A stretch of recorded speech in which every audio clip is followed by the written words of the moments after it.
De nueva cuenta, buenas tardes y gracias por continuar con nosotros en nuestra jornada de Psicología de la Salud Organizacional y del Trabajo. Retos y avances, 50 años de experiencia. En esta ocasión tenemos a la maestra Beatriz Márquez Gómez. Ella es licenciada en Psicología por la Facultad de Estudios Superiores Zaragoza de la Universidad Nacional Autónoma de México. En esta misma, a través de la Facultad de Química, obtiene el grado de maestra en alta dirección. Ella se graduó con alto desempeño académico y ahora es docente de la maestría en alta dirección. Coordina e imparte la asignatura Dirección de Talento Humano y la asignatura Dirección Estratégica. Como tutora aprobada por el programa de posgrado de Ciencias de la Administración de la UNAM, participa en el seminario integrador de la maestría en alta dirección con sus tutorados. Actualmente se desempeña como subdirectora de recursos humanos en las tiendas 3B y cuenta con 16 años de experiencia en gestión de capital humano. Ha sido coordinadora de reclutamiento y selección de Nardo Servicio en GNC de México y Grupo PepsiCo. Le damos una cordial bienvenida a la maestra Beatriz, quien nos va a presentar salud organizacional y retención de talento. Maestra, bienvenida de nueva cuenta en este otro evento de la coordinación. Muchas gracias por invitarme nuevamente. Estoy muy emocionada y nerviosa como la primera vez, así que espero que sea de utilidad para los chicos esta ponencia. Muchas gracias. Sí, se va.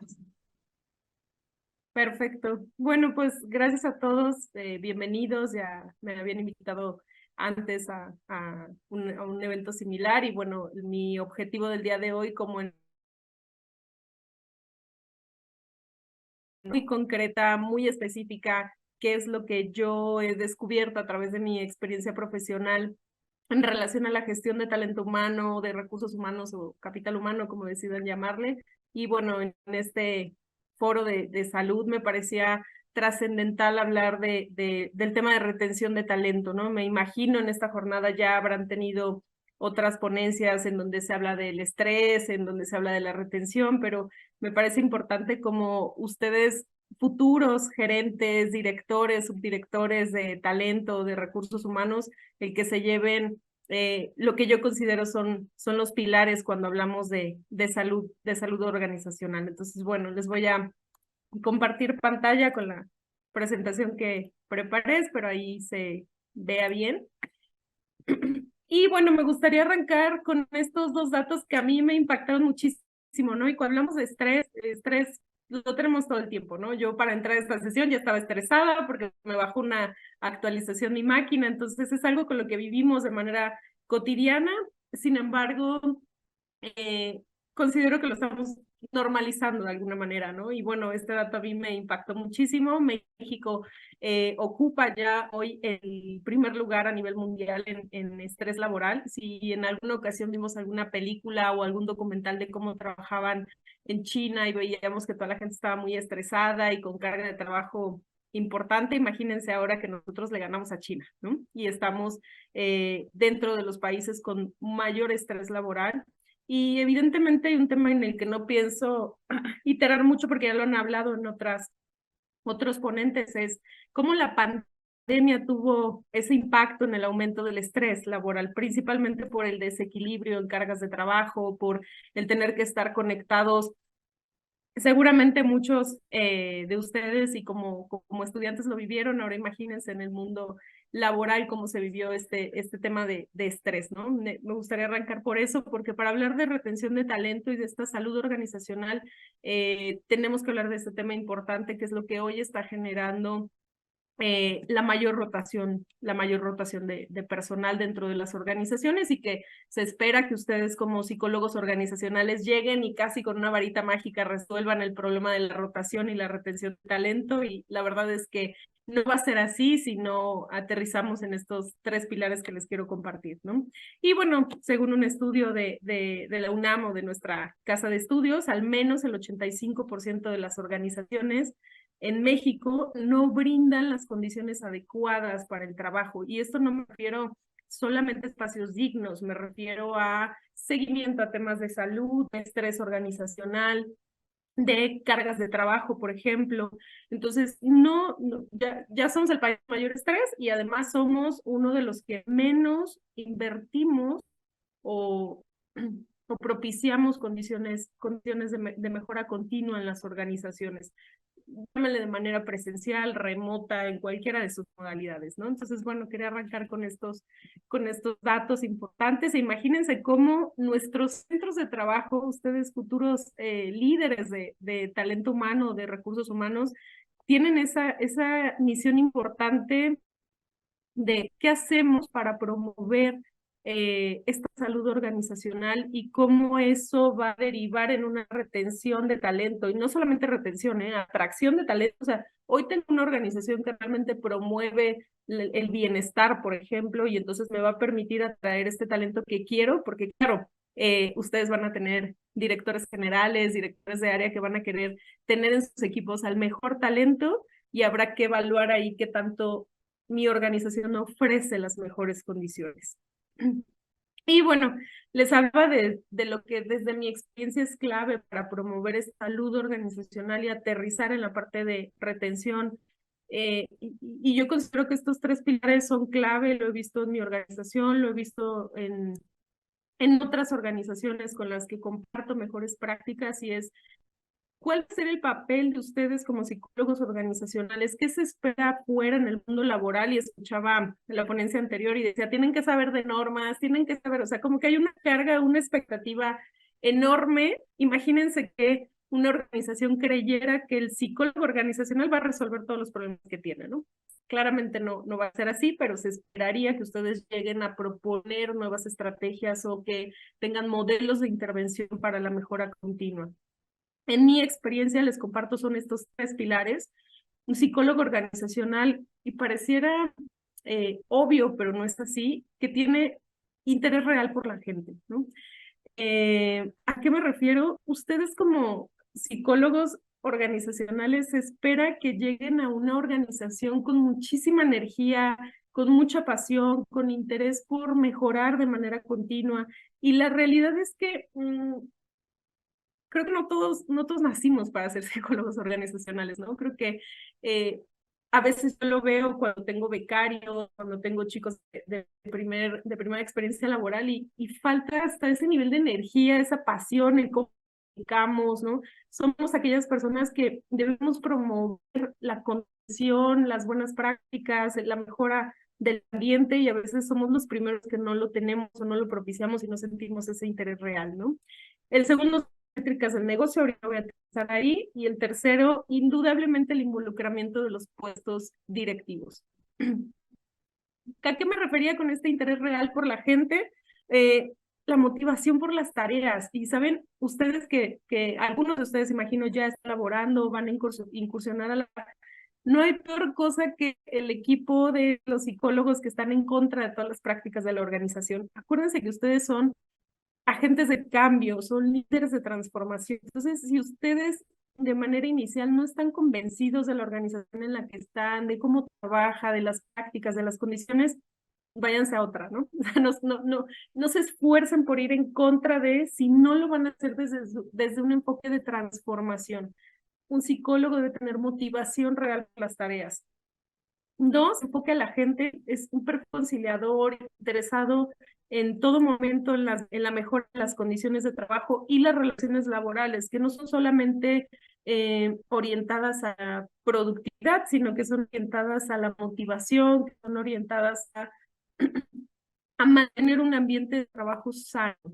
Y esto suena romántico. Cuando ustedes lo hablen con un director general, va a ser importante que aterricen en ese equilibrio, lo que yo llamo un equilibrio perfecto entre el talento y el negocio, porque van a tener un reto enorme, aun cuando estamos en el 2023 o en el 2028, cómo va a ser su rol o cómo va a ser su enfoque, su perfil, para que mientras ustedes promueven mejores prácticas de salud o de bienestar, el negocio siga ganando. Y mientras ustedes inviertan un presupuesto o inviertan tiempo, enfoque, energía en mejorar condiciones, en trabajar en la salud individual, grupal de sus equipos, sus directores sigan convencidos es una buena idea. Y eso surge también de este interés real por la gente, ¿no? ¿Cómo haces para sacar esos recursos? ¿Cómo haces para mejorar las condiciones? Pero no porque lo dice tu descripción de puesto, no porque te obliga la norma 35, y esto no es solamente del psicólogo organizacional. Considero que cualquier líder de equipo, cualquier persona que tiene bajo su responsabilidad una persona, debe tener un interés real por la gente. Y de verdad, transmitir esto a los puestos directivos es un reto cuando ustedes salgan y se enfrenten a la organización que los va a contratar solamente porque necesita que apliquen la NOM 35, o que los va a contratar porque, pues bueno, la estructura dice que debería existir una persona de recursos humanos. Y no, la realidad es que hoy existen modelos de negocio, en Alemania sobre todo, que trabajan sin una estructura de recursos humanos. ¿Y cómo lo logran? Es decir, no hay una persona que contrata, despide, capacita, ¿no? No, los líderes de equipo son los responsables 100% de estas tareas. Entonces, desafortunadamente, como no funciona así, bueno, tenemos que crear áreas que compensen, ¿no? Y se los dice una persona de recursos humanos. El segundo que yo les quiero transmitir con mucho interés, y espero de verdad que me estén poniendo mucha atención y alguien lo anote por ahí, es la importancia del análisis de información. Hoy yo he visto que uno de los retos que tenemos como psicólogos organizacionales es que conocemos poco de las métricas del negocio, y tendemos a irnos por nuestra formación o por lo que sea a la parte soft de recursos humanos, o de talento, o de gestión de talento. Y realmente cuando hablamos con personas de negocios, ¿no? Se nos decía el ponente anterior, ustedes tendrían que ser hombres de negocios, soluciones, deben conocer sí o sí cuáles son esas métricas que les van a dar una fotografía, o que les van a dar un diagnóstico de cómo está su organización a nivel salud y a nivel bienestar, y qué tanto pueden hacer o no están haciendo o deberían dejar de hacer para garantizar prácticas de retención.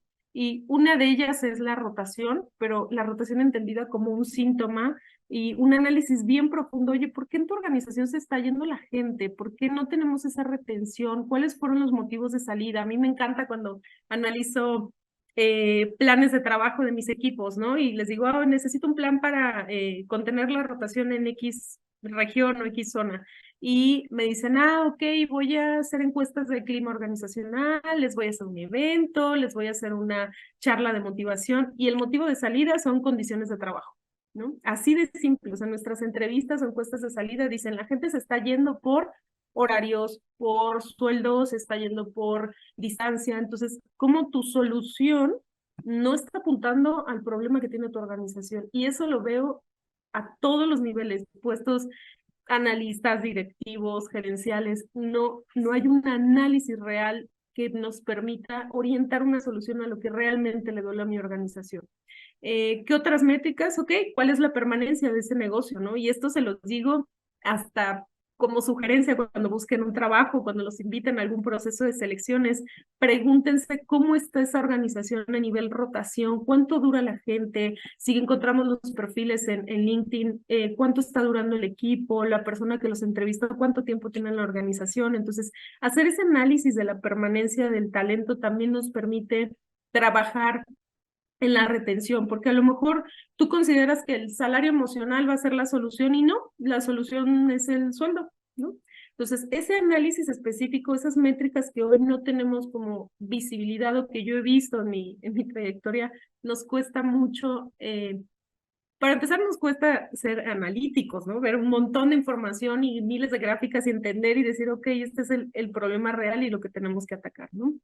Por supuesto, la parte de satisfacción laboral, es decir, ¿qué es la opinión de tu gente respecto a compensación, a cargas de trabajo, ¿no? Ya lo decía al inicio, la pandemia agudizó muchísimo el tema de los horarios de trabajo y la disponibilidad infinita, ¿no? De nuestros equipos. Entonces, hacer ese análisis de las métricas de negocio, porque claro, podemos hablar de un modelo de solución o de intervención para la salud de mi organización, pero primero tienes que hacer un diagnóstico, y ese diagnóstico tiene que estar bastante claro en cuál es tu problemática y realmente qué estás dispuesto a hacer como organización para transformarla. Y aquí y lo he comentado antes, no sé si en este foro, pero cuidado con todas las encuestas de satisfacción y las entrevistas del Great Place to Work. Si no vas a hacer nada con la información, no abras ventanas que después no puedes resolver. Imagina que aplicas una encuesta de satisfacción respecto a compensación y el 90% de tus colaboradores te dice que el que está mal pagado, que tiene un bajo sueldo. ¿Realmente vas a hacer algo con eso? ¿O lo que estás esperando es darle vueltas a la información y después esa puerta jamás la vas a cerrar? Tu herramienta pierde fuerza, en X tiempo la gente ya no se va a comunicar igual, entonces no todo se resuelve a través de las encuestas, ¿no? ¿Qué solución, por ejemplo, yo he hecho de manera paralela? Los motivos de salida igual, ¿no? ¿Por qué se está yendo tu gente? Cuando se van a otra empresa, ¿cuál es la diferencia de sueldo? Y este es un análisis, chicos, a nivel con pincitas, ¿no? Desmenuzar la información. ¿Qué otra métrica para determinar cómo está tu salud organizacional? Tu potencial de desarrollo. ¿Cuál es tu densidad de talento? ¿Y qué es la densidad de talento? Es si mañana una persona se va de tu organización, tienes cómo cubrirla. Si una persona te renuncia, la retendrías. ¿Por qué sí? ¿Por qué no? Es decir, tu bolsa de desarrollo de talento te habla también de esta salud y de tu potencial de retención de talento. Si no tienes una organización donde la gente, parte de la motivación sea el desarrollo y no solamente la mejora de condiciones, tienes que replantearte qué estrategia y qué modelo de intervención vas a tener como psicólogo organizacional para trabajar directamente con el potencial de desarrollo. Primero, hacer claro si tu organización lo promueve, lo necesita, porque a veces hay estructuras muy cortas y por más que quieras hacer un plan de carrera no lo vas a tener, ¿no? ¿Qué otra métrica de análisis, pero análisis detallado y microscópico hay que hacer para hablar de cómo está tu organización a nivel salud y retenciones? ¿Cómo son tus relaciones laborales, no? ¿Cómo cierra tu organización una relación laboral? Si pudieras preguntarle a todos tus ex colaboradores qué recuerda de la organización, serían cosas positivas, serían cosas, experiencias orientadas a su desarrollo o tienes un mal manejo de las relaciones laborales. Y aquí habla desde condiciones de trabajo, cargas, hasta políticas de desvinculación laboral, ¿no? No puedes hablar de retención de talento como psicólogo organizacional si no tienes un análisis concreto de cómo están tus relaciones laborales, qué tan desechable puede ser el talento para una organización, porque, y lo escucho todo el tiempo y hay hasta memes al respecto, ¿no? Ok, ¿quién es el responsable de la rotación y de que la gente se vaya enojada con la organización? Pues el jefe, ¿no? Entonces, ¿qué haces a nivel intervención, a nivel retroalimentación? Desde esa métrica para decir, a ver, este problema no es de retención, esto no es un tema de salud organizacional, no es un tema de bienestar, es un tema de liderazgo o es un tema de la gestión de equipos, cargas, etc., ¿no? Y, bueno, indispensable, y lo comentaba el ponente anterior, ¿no? ¿Cuál es tu retorno de inversión? ¿Cuál es tu presupuesto? ¿Cómo vas a convencer, por ejemplo, a tu director general que necesitas tener un médico en tu organización por el volumen de gente que tienes y de acuerdo a la NOM, qué gana él, ¿no? Y algo que en mesas de dirección para mí ha sido muy revelador con mi director general, que es un hombre además súper inteligente y un hombre de negocio brillante. Cada que hay una iniciativa, cada que hay una propuesta, cada que hay una transformación que hacer, él tiene una frase muy concreta y me dice, ¿y cuánto gana el negocio con eso? ¿Cuál va a ser mi retorno de inversión? Y eso te reta a hacer un análisis profundo de, ok, vamos a poner una línea de atención psicológica para nuestros colaboradores. Ok, ¿y eso cómo lo transformas cómo regresa a la organización? Ah, mira, porque puede disminuir, pero no pueden ser supuestos, no pueden ser cosas de intuición, tienes que medir, tienes que tener un antes y un después. Si vas a tener no sé, yo promuevo mucho en las regiones o en los centros de distribución que están bajo mi cargo, que propongan todo lo relacionado a salud, las charlas, el tener sus salas de lactancia, ok, eso, cómo se regresa a la organización en dinero. Y tienes que hacer un análisis muy concreto. porque si no, se cierra la puerta y el presupuesto cada vez es más corto. Las organizaciones invierten sí, solo sí, en aquello que genera un retorno de inversión.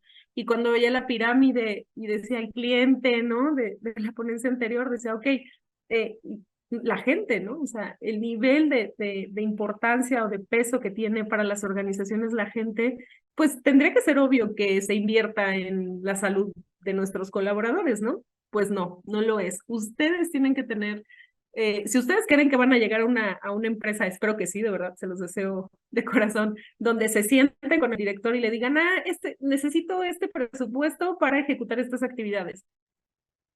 Pocas veces pasa, y lo he visto incluso en empresas globales. Si no existe un retorno de inversión, ese presupuesto no se autoriza tan fácilmente. Entonces, estas son para mí las métricas eje, seguramente hay muchísimas más, pero yo les recomiendo, sí, echarle un clavado en su organización o en la empresa en la que vayan a entrar o donde estén haciendo sus prácticas, en cómo están las métricas de negocio a nivel, o sea, qué son los síntomas que me permiten hablar de que realmente mi organización es capaz de retener el talento. Y no solo retenerlo aquí, la verdad es que 45 minutos es muy poco para hablar de esto, pero hablamos desde la atracción, retención, desarrollo, formación de talento. Y bueno, hay algo clave en este proceso del actuar de un psicólogo organizacional dentro de una empresa es qué tanta capacidad tienes para involucrar a los puestos directivos. Porque si tú llegas con una solución, por muy mágica de que sea, por muy exitosa que haya sido en otra empresa, los principales promotores de las buenas prácticas de salud a nivel general son los puestos directivos. Es evidente cuando una organización tiene esfuerzos pero enormes del equipo de talento, de recursos humanos, y el director está en otra cosa, ¿no? O sea, él no lo ve importante o no se enfoca en eso. Entonces, la forma más fácil, de mi experiencia y en muchas otras experiencias que conozco, de que tú realmente puedas implementar cualquier estrategia de recursos humanos en una organización es que tu aliado sea el director o el director general o, o los directores de área o los managers o los gerentes. Si ellos no promueven, se pueden volver tus enemigos en la implementación de cualquier estrategia, ¿no? Entonces, ellos son los aliados, ellos son tus pares, ¿no? Aquí no va a funcionar que tú tengas esfuerzos dirigidos hacia las mejores prácticas y entonces quieres que la gente esté bien y esté motivada y tengas a un director que no tiene ni idea de lo que estás haciendo con tu plan de intervención. ¿Y cuál es esta forma de aproximarse? Pues de una aproximación estratégica, o sea, ¿por qué necesitas tú que el líder de equipo sea responsable, ¿no? Pues justo porque le trasladas la responsabilidad al responsable. Y esto es algo que suena un poco enredado y se los quiero explicar.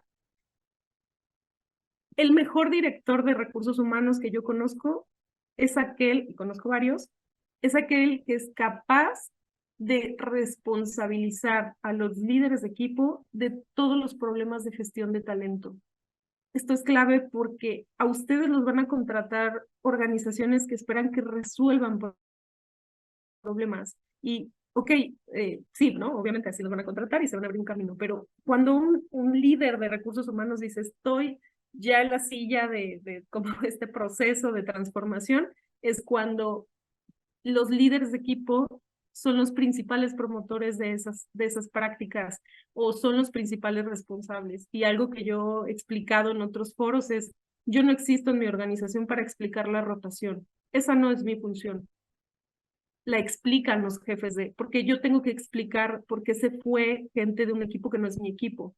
Lo que hago es habilito a los líderes de equipo o los asesoro de cuáles son esas estrategias para disminuir o para contener o minimizar el problema, pero no soy responsable yo. Entonces, mi sueño así dorado sería que todos los líderes de recursos humanos pudieran vivir o tuvieran esta visión de cómo le trasladas la responsabilidad al que está generando el problema o cómo le trasladas la responsabilidad, por ejemplo, de retención, ¿no? De un área que tiene alta rotación, ¿por qué tiene que entrar recursos humanos a dar la solución? No, te sientas con el director, haces un análisis de las métricas.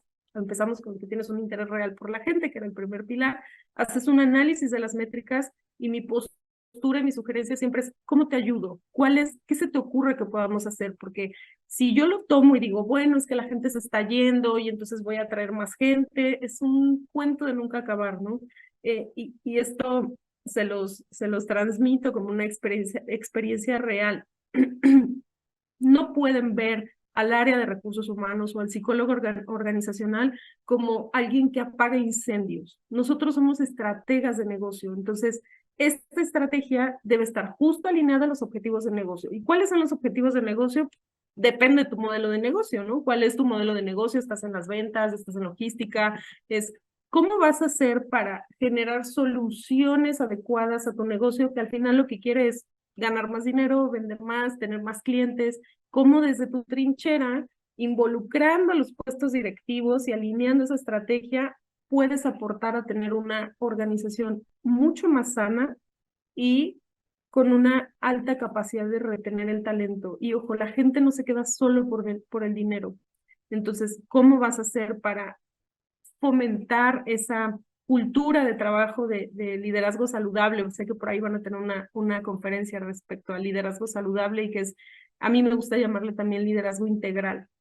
Y bueno, pues fomentar como uno de los grandes retos o de las actividades de un psicólogo o de las expectativas de un psicólogo organizacional es cómo implementar y cómo garantizar que tu organización tiene prácticas cíclicas de retroalimentación.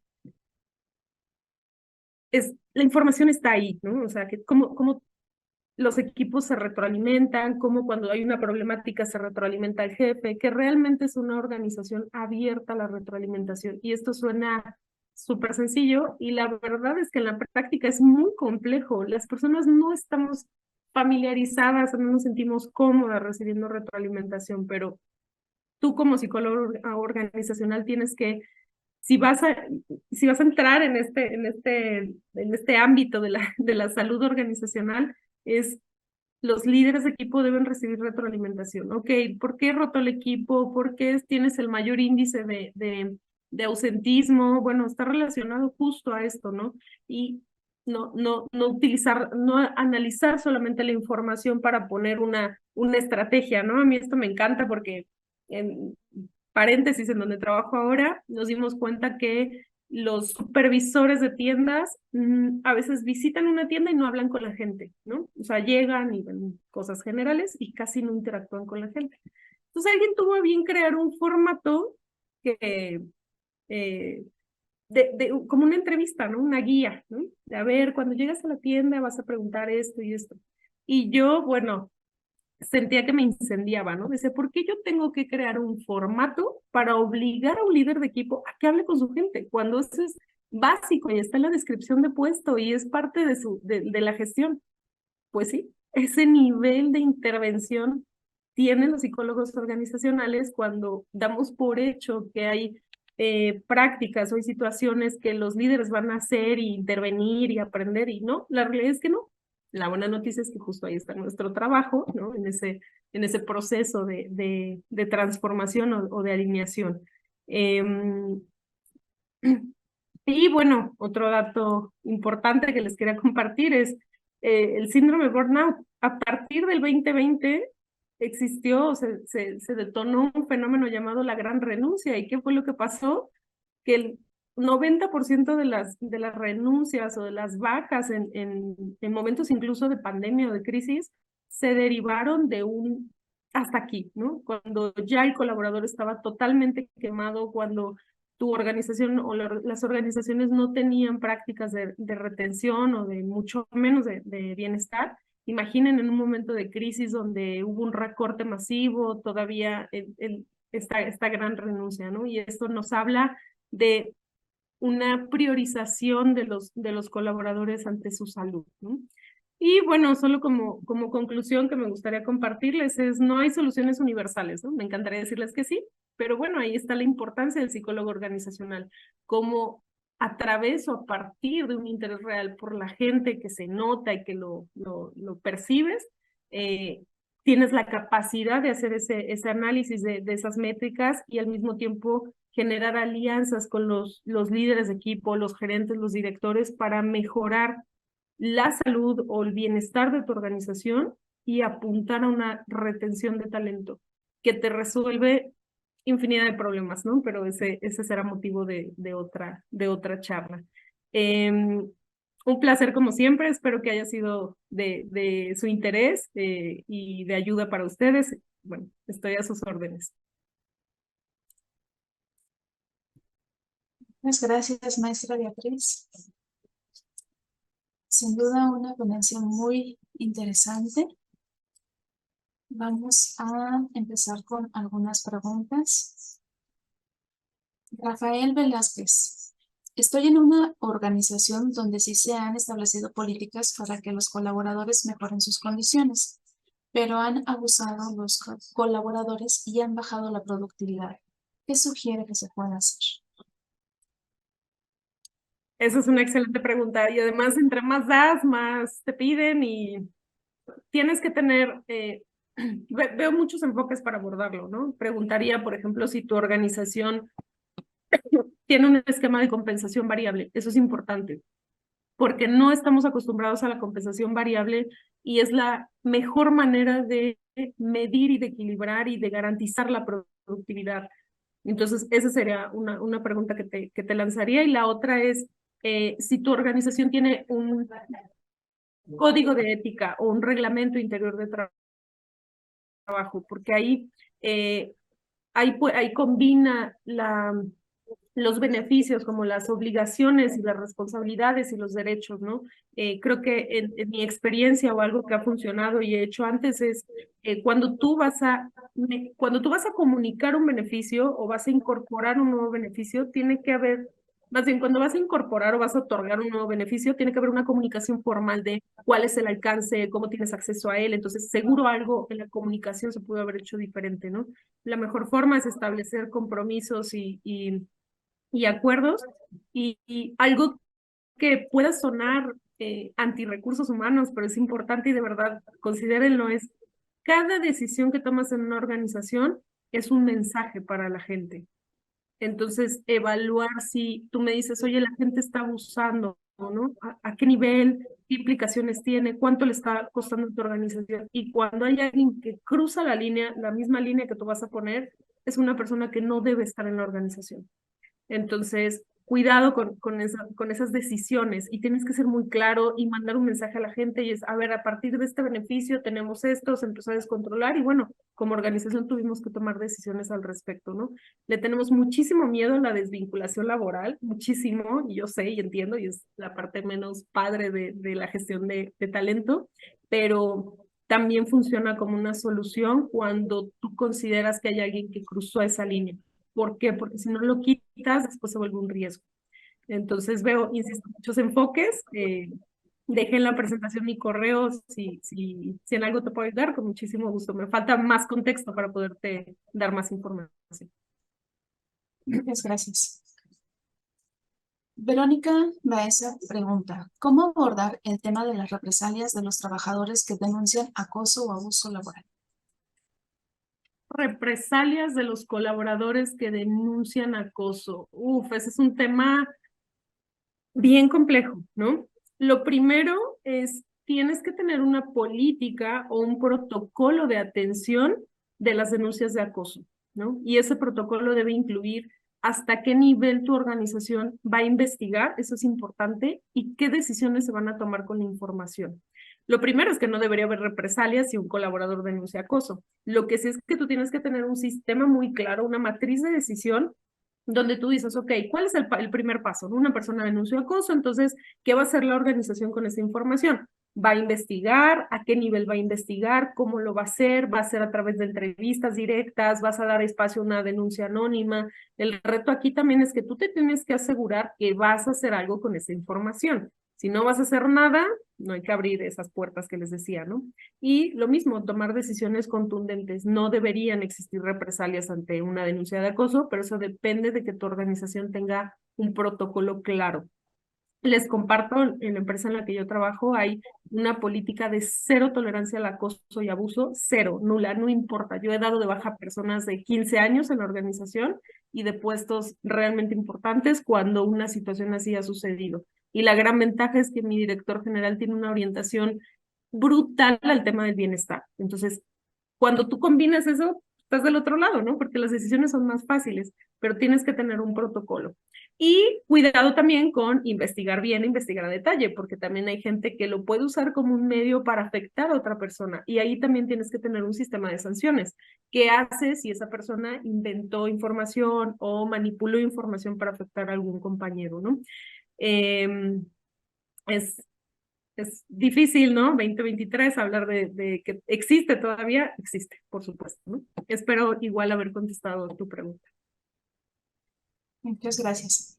Irma Macías menciona, nos han compartido puntos estratégicos a considerar para tener intervenciones exitosas. ¿Cómo o en dónde se puede obtener más información para reforzar ese conocimiento?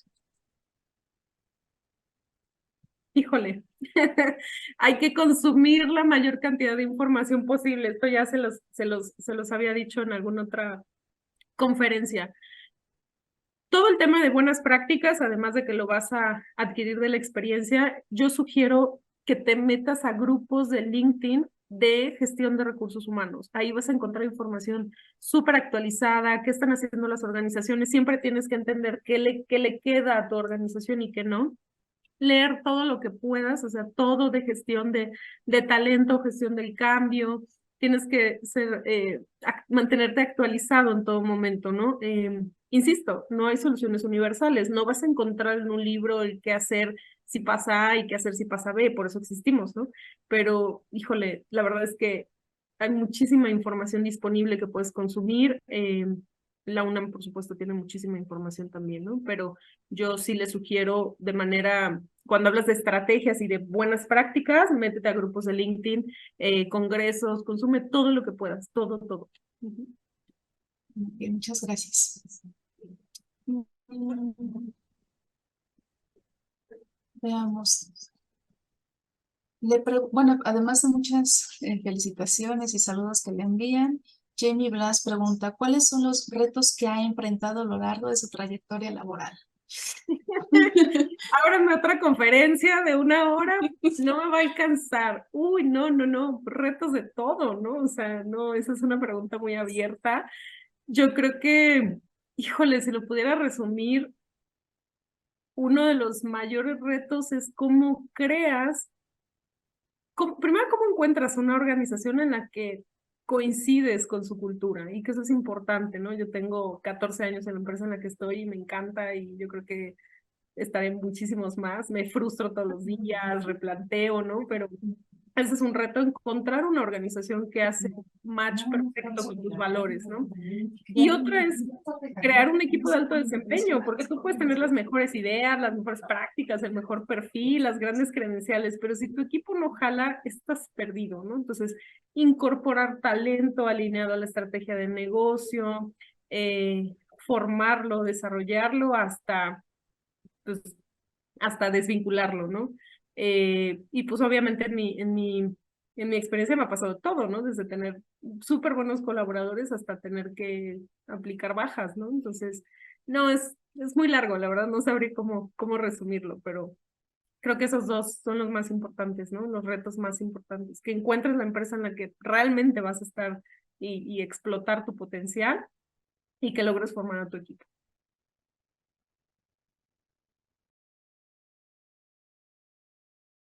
Mariana Ríos Londo pregunta, ¿entre mayor carga de trabajo a menor o mayor permanencia? ¿Usted qué opina? Uy, no lo sé, depende de la industria, depende el modelo de negocio.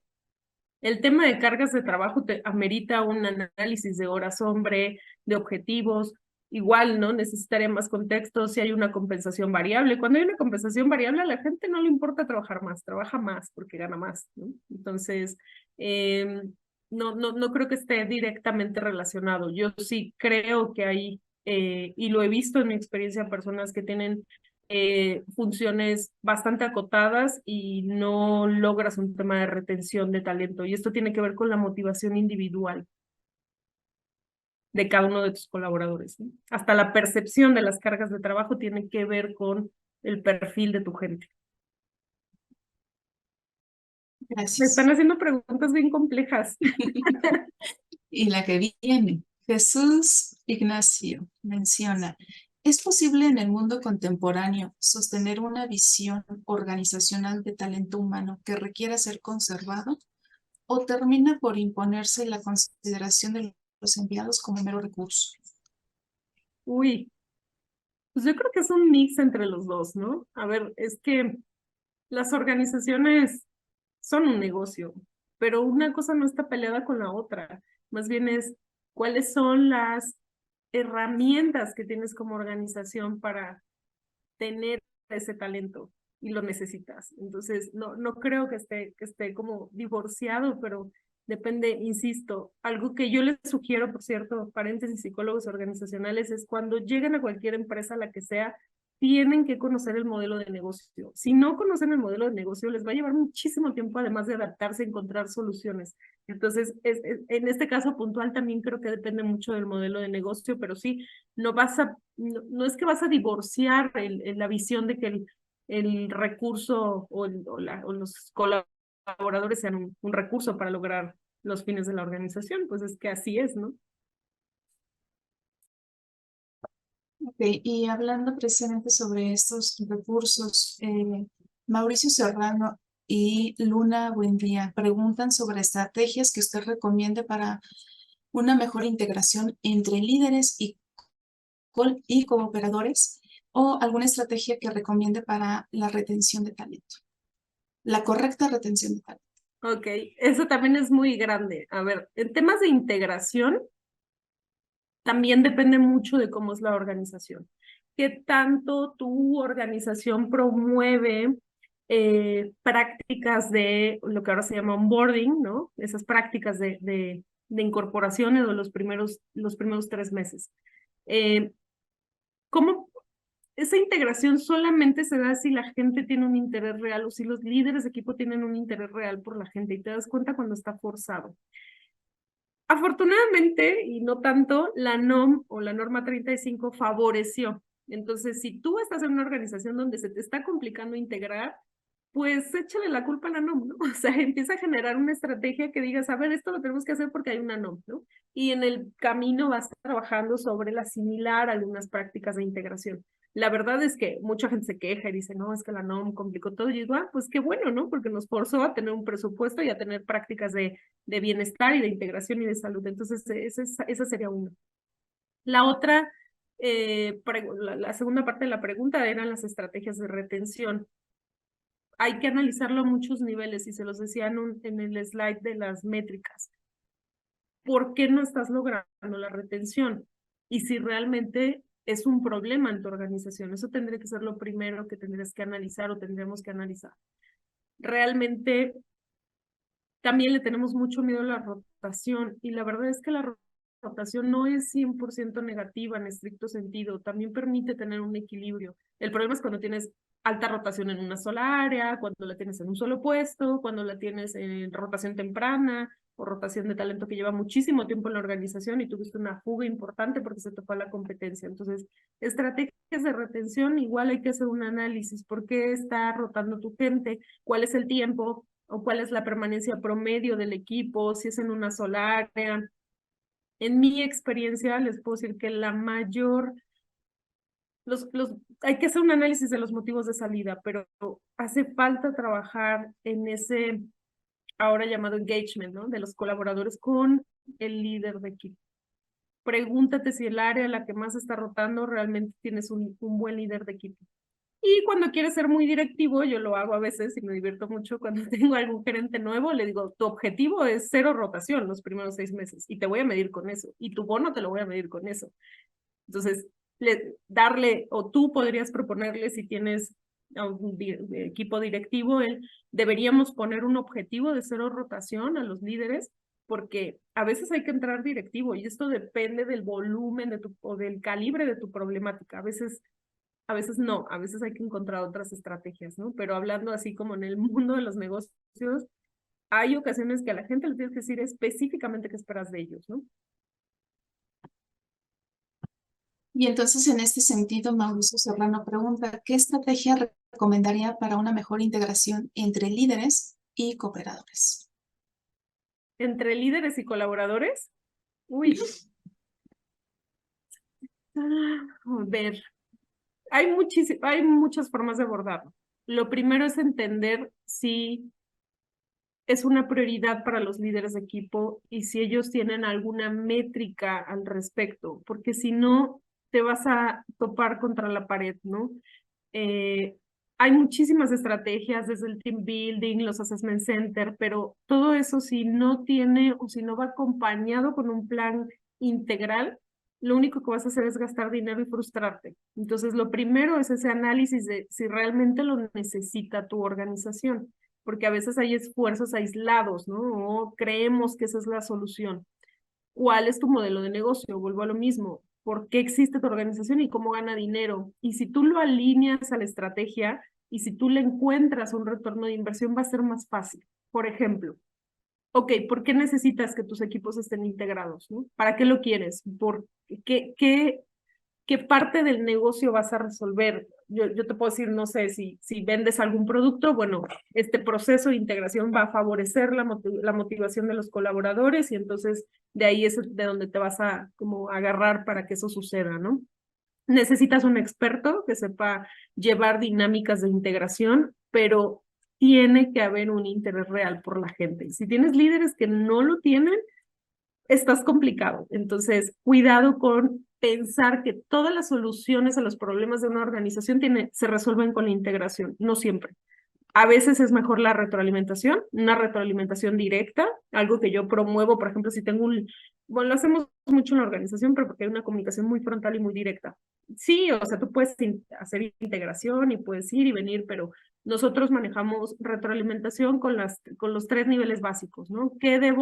Yo me siento con un colaborador o con un par o con un director y le digo, a ver, ¿qué debo de continuar haciendo? ¿No? Ah, Beatriz, mira, esto lo estamos haciendo muy bien, ok, ¿qué debo de dejar de hacer y qué debo de incorporar? A veces esas prácticas tan simples de retroalimentación generan más integración que si yo tuviera un evento de team building con otro director. Pero depende mucho tu organización, depende cómo es la cultura, qué valora tu organización y cuál es el modelo de negocio.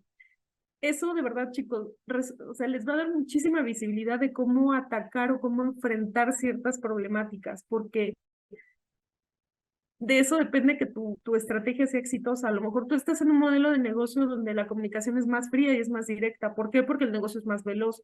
O no, a lo mejor estás en una organización que fomenta más la comunicación y la integración, o estás en una organización que no asigna nada de tiempo y nada de presupuesto a eso. ¿Cómo lo logras? ¿No? Entonces, nuevamente, análisis profundo de modelo de negocio y métricas. Espero haber contestado esa pregunta porque es muy compleja. Todas sus preguntas son muy complejas. De igual manera, voy a unir algunas preguntas que son similares de Rosa Hernández, Leslie Enríquez y Alicia Tejeda. Preguntan en sí qué pasa o cómo se puede convencer a los directivos de que se involucren y precisamente qué pasa con los propios directivos de la empresa que en ocasiones se involucran y a veces no. 14 años de experiencia aquí, como 18. Híjole, a ver, hay muchas formas, ¿no? Les decía al principio, que tú muestres un interés real por la gente y que tengas pasión por tu trabajo. Tienes que ser buen comunicador. Una de las cosas que de verdad se aprenden tarde y yo les sugiero, se lo simplifico, es deben de saber negociar. La negociación es una competencia que casi nadie no tenemos en la vida inicial laboral y que nos cuesta mucho desarrollar y a veces porque no estamos en un área que lo fomente no lo desarrollamos. Tienes que ser un negociador fabuloso para lograr convencer a un director. A mí no me encanta la palabra convencer porque entonces suena como que él no quería, pero tú medio lo forzaste, ¿no? No, tienes que hacer una alianza estratégica. Entonces, una de las mejores formas es que le hables en su idioma y a veces un error que cometemos es pensar y esperar que si yo le hablo de la motivación, porque claro, es importante y esa es la base, ¿no? Pero no le hablo en su idioma, no le hablo, por ejemplo, si estás hablando con un director de finanzas, pues tienes que hablar de números, ¿no? Tienes que incorporar un lenguaje que sea importante y la otra es que gana él, pero estas son igual, son técnicas de negociación, tienes que ser un buen negociador. ¿Por qué es importante? ¿Cómo lo ayudas? ¿Esto identificaste? O que es parte de su función, es que algo que no promovemos en las organizaciones y que a mí me frustra muchísimo porque la mayoría de los psicólogos organizacionales arrancamos haciendo descripciones de puesto y perfiles y está bien, ¿no? Pero no se documenta eso. Yo lo tengo al menos en todas mis descripciones de puesto. Cada persona es responsable de la gestión de su gente a todos los niveles. Entonces, que tú tuvieras que convencer a un director de hacer algo, quiere decir que estás en una organización donde para él no es tan importante. Entonces tú estás luchando con eso. Y es que es un buen negociador. ¿Y qué va a ganar con eso, no? Siempre hablar de métricas. A mí me pasa, por ejemplo, cuando no lo incorporo, y a veces me sigue pasando, no sé, sentarme con el director general, ¿no? Oye, tenemos que revisar este tema porque estamos teniendo mucha rotación. ¿Mucha cuánta? Es su primera pregunta y me para, ¿no? ¿Cuánto es mucho? ¿Qué puestos? ¿Qué personas? ¿En qué región? ¿Por qué? Pues tienes que ir muy preparado a esa negociación, ¿no? Porque ahí me toma mi estrategia y por más que yo quiera hacer una mega diseño de intervención, para él es como, no sabe ni el número, ¿no? Entonces, esa es una forma, y por eso se los decía como en el segundo pilar, ¿no? Les sugiero mucho manejar métricas de negocio. ¿Y qué va a ganar el negocio con eso? ¿Por qué necesitas que sea tu aliado? ¿Y por qué lo vas a convertir en tu aliado? Y que le dé importancia a absolutamente todas las prácticas que tú le lleves, ¿no? El ganar esa confianza, el generar ese retorno de inversión también. Entonces es un proceso de tiempo, ¿no? Pero más que convencerlos es hacerlos conscientes de que es parte de su responsabilidad. De acuerdo. Y Iris Segura pregunta si tiene algún texto o algún documento que recomiende específicamente sobre retención de talento. A mí me gusta mucho el de los primeros 90 días, que es un libro que también habla de cómo vas a tener esa aproximación con tu equipo y que no importa que no seas nuevo, ¿no? Y que habla del tema de retención. Y hay un libro que habla del modelo de negocio de Netflix que se llama Rules No Rules, o Aquí no hay reglas en español, y habla de una cultura que permite y fomenta que los colaboradores tengan una comunicación abierta y habla de estrategias puntuales de retención, como más vigente, digamos, ¿no? Muy actualizada.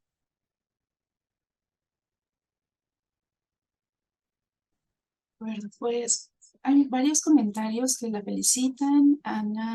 La psicóloga Ana Luisa menciona que le encanta cómo expone. Lilian Cántara, también hay felicitaciones, excelente presentación. Y muchas gracias por compartir su experiencia. Siempre es un gusto escuchar sus aportaciones. De igual manera, Antonio Márquez le manda muchas felicitaciones. De nuestra parte de la Coordinación de Psicología Organizacional, también nos da muchísimo gusto volver a escuchar, de haber vuelto a escuchar una de sus ponencias. Le haremos llegar su constancia, la cual voy a leer en este momento. Universidad Nacional Autónoma de México, Facultad de Psicología, División de Estudios Profesionales y la Coordinación de Psicología Organizacional otorgan la presente constancia a la maestra Beatriz Márquez Gómez por su participación como ponente de la conferencia Salud Organizacional y Retención de Talento. Durante nuestra primera jornada de Psicología de la Salud Organizacional y del Trabajo, Retos y Avances, 50 años de experiencia, efectuada el día 25 de abril del 2023, por mi raza hablará el espíritu Ciudad Universitaria, firma la jefa de la coordinación, la maestra Erika Sousa Colín, destacando y recordándoles a ustedes que estas jornadas se están realizando en el marco de los festejos de los 50 años de la fundación de esta Facultad de Psicología de la UNAM.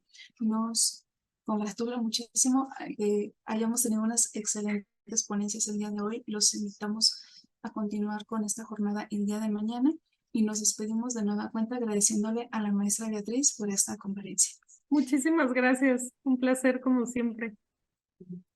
A usted, muchísimas gracias. Y los invitamos, bueno, a continuar mañana con nuestra jornada. Hasta luego.